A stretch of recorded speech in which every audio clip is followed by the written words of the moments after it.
મગજ વગરના એન્જિનિયર અને કોન્ટ્રાક્ટરોએ મળી અને રોડની જગ્યાએ અંડરબ્રિજની જગ્યાએ સ્વિમિંગ પુલ બનાવી દીધો. દર્શકો, આ વાત કરી રહ્યા છે ગાંભોઈની. ગાંભોઈથી ભિલોડા હાઈવે છે રોડ. આ રોડને તમે હાલત જોઈ શકો છો, કેવી હાલત છે. અંડરબ્રિજ છે, ઉપર રેલવે જાય છે અને અંડરબ્રિજમાં જ્યાં પાણી ભરાઈ ગયું છે, પાણી કાઢવા માટે એક કિલોસ્કર એન્જિન પણ આઈકણ રાખવામાં આવેલું છે, પણ એન્જિનનો ઉપયોગ નથી કરતા અને એક રોડ ચાલુ કરી રાખેલો છે. જોઈ શકો છો આ એક રોડ ઉપરથી કેટલું મુસીબતથી આ લોકોને નીકળવું પડે છે.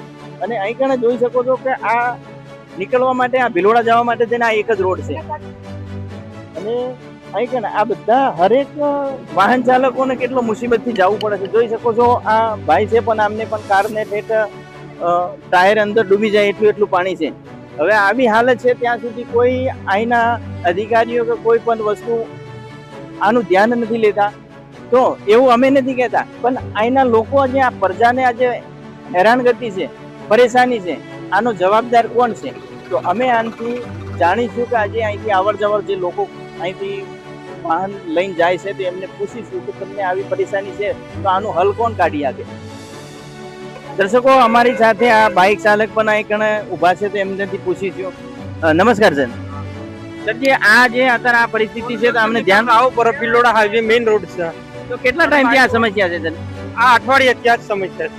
અને હરેક ચોમાસામાં આવું જ થાય છે? આવું જ થાય છે, દર ચોમાસામાં આવું જ થાય છે. તો સરજી, આમાં માટે તો આ મશીન અહીં મેલેલું છે, આનું શું કરે છે? મશીન તો આજ ક્યાં ચાલુ કરે છે? આ ફોન કેટલું કરેલું છે તારી પાસે? તો આજે બાઇક લઈને જવું પડતું છે તમારે, મોટરસાયકલ બધું બગડે છે. તો પછી કિંમતી સામાન હોય બગડી ના જાય? બગડી જાય છે, બગડી જાય છે. તો તમે શું કહેવા માંગો છો? આનું શું હલ થવો જોઈએ? સરકારને નિર્ણય કરવો પડે યોગ્ય.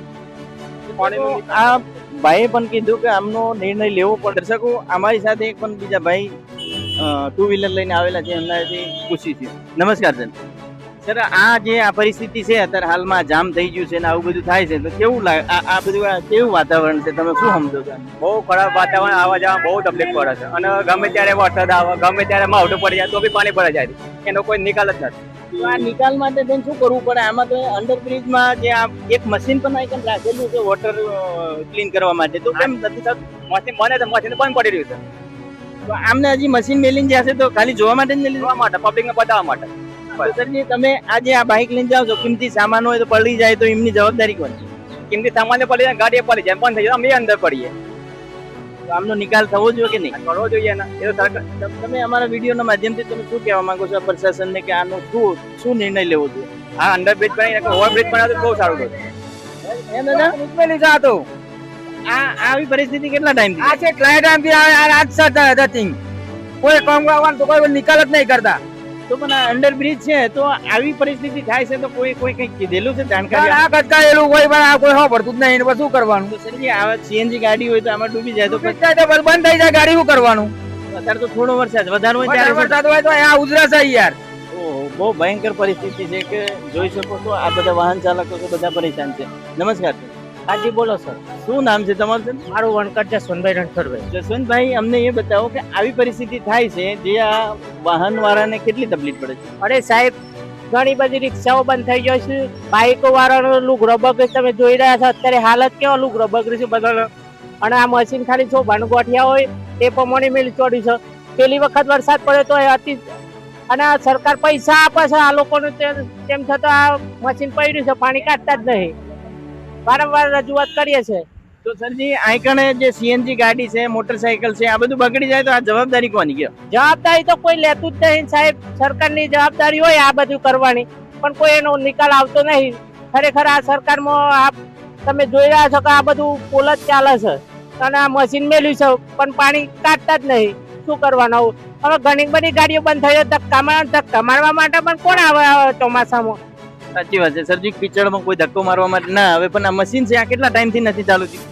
મશીન તો ખાલી શોભા માટે જ મેં કેલું છે, પણ જે પાણી કાઢ્યું નથી આ મશીન થી. એટલે કોઈ આવે એને ખબર પડે કે આ વોટર કાઢવા માટે, પાણી કાઢવા માટે. પણ હજી નીકળ્યું નહીં, કારણ કે હું પોતે રિક્ષા વાળો છું.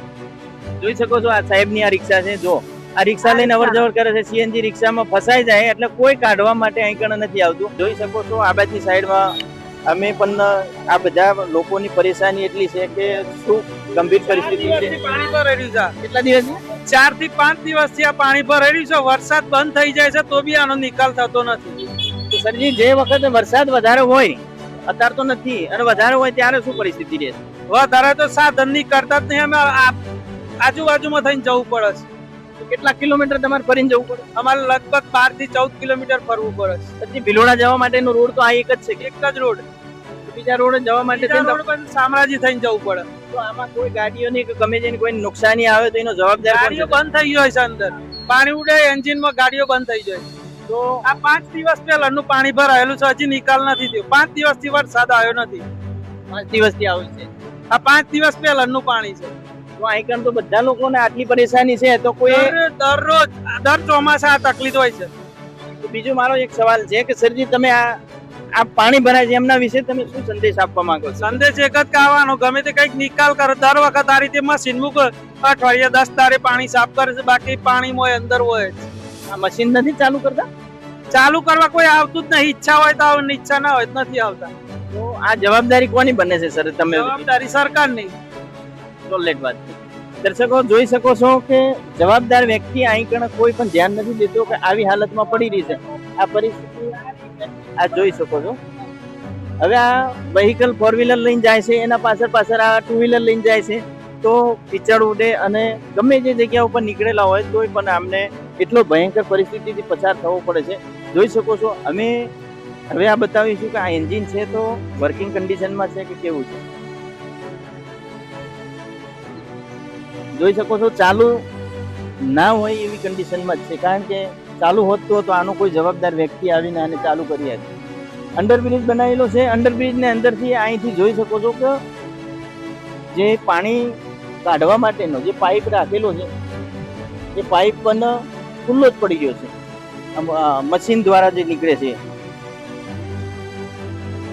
તો દર્શકો જોઈ શકો છો કે કોઈ જવાબદાર વ્યક્તિ જ્યાં સુધી આ વસ્તુનો જો ગંભીરતાથી ના ઉઠાવે સવાલ કે ના જો ધ્યાન કરે તો અહીંની જે જનતા છે આવવા જવા માટે થઈને બહુ મુસીબત પડે છે. અહીંના કેટલાય લોકો પાસેથી અનુભવ લીધો કે આ તો હરેક વર્ષે આવો સમસ્યા થાય છે. તો અત્યાર સુધી તો આમનો કોઈ ઉકેલ નથી કરતા. એમના પાસે સંસાધનો પણ પડી રહ્યા છે. આ જોઈ શકો છો, આ સાધન પડી રહેલું છે પણ એને ઉપયોગ નથી કરતા. તો શું કારણ છે? તો આ વિડીયોના માધ્યમથી અમારી ટીમ આઈકણ ઉપસ્થિત છે, તો અમે એટલું કહેવા માંગીએ છીએ કે આમનો ગંભીરતાથી થોડું ધ્યાન દે. અહીંથી અવર જવર કરવા વાળી પબ્લિક છે એમને થોડું આ રસ્તામાં હલ મળે, કારણ કે અંડરબ્રિજ તો આટલા કરોડો રૂપિયાનો ખર્ચો કરીને બનાવી દીધેલો છે, પણ આને જે સુવિધા જોવી જોઈએ પ્રોપર તરીકે એ સુવિધા નથી. તો આવા જ વિડીયો જોવા માટે બન્યા રહો અમારી સાથે. ધન્યવાદ.